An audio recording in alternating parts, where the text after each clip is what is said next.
ये पहला विश्व का ऐसा राजनेता है जो अपने ही देश में एटम बम या हाइड्रोजन बम फोड़ना चाहता है। कि मैं एज अनिल विज ही, और मैं तब से ट्विटर चला रहा हूँ जब मेरे पास कोई पद नहीं था।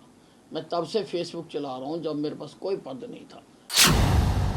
कैबिनेट मंत्री अनिल विज ने सोशल मीडिया अकाउंट से मिनिस्टर हटाकर हरियाणा की राजनीति में एक बार फिर से बड़ा भूचाल ला दिया है।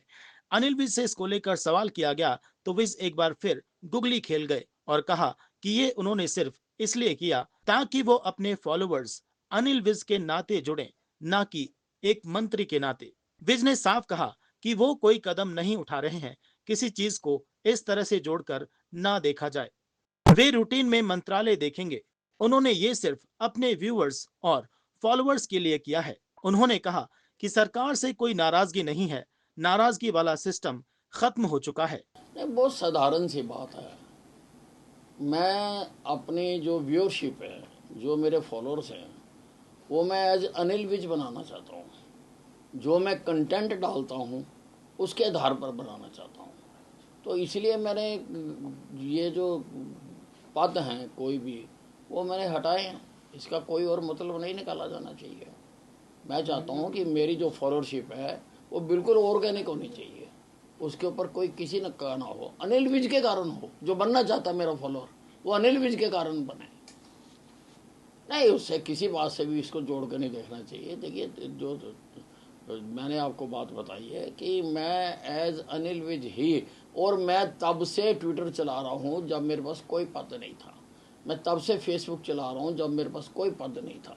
तो इसलिए मैं इसको बिना पद के अपने नाम से मैं चलाना चाहता हूँ कि वही साथी मेरे साथ जुड़ें जो अनिल विज के साथ जुड़ना चाहते हैं। जहाँ जो मैं कंटेंट डालता हूँ उसके साथ जुड़ना चाहते हैं। विसा कौन लोग हैं जो पैरेलल बीजेपी चला रहे हैं? नहीं, मुझे नहीं मालूम। विसा कोई सरकार से किस तरह की नाराजगी? कोई नाराजगी नहीं है। न कोई नाराजगी वाला तो मेरा वो खत्म हो गया हुआ। रूटीन वर्क इसी तरह चलते रहेंगे, जो ऐसे ही चलते रहेंगे। राहुल गांधी द्वारा हाइड्रोजन बम छोड़े जाने की बात पर विज ने कहा कि पता नहीं वो क्या करने वाले हैं, लेकिन वे पहले ऐसे व्यक्ति हैं जो अपने ही देश में हाइड्रोजन या एटम बम छोड़ने की बात करते हैं। अगर वो देश की सोचते तो कोई और नाम देते, वे ऐसी बातें नहीं करते। आज राहुल गांधी जी एक प्रेस कॉन्फ्रेंस कर रहे हैं।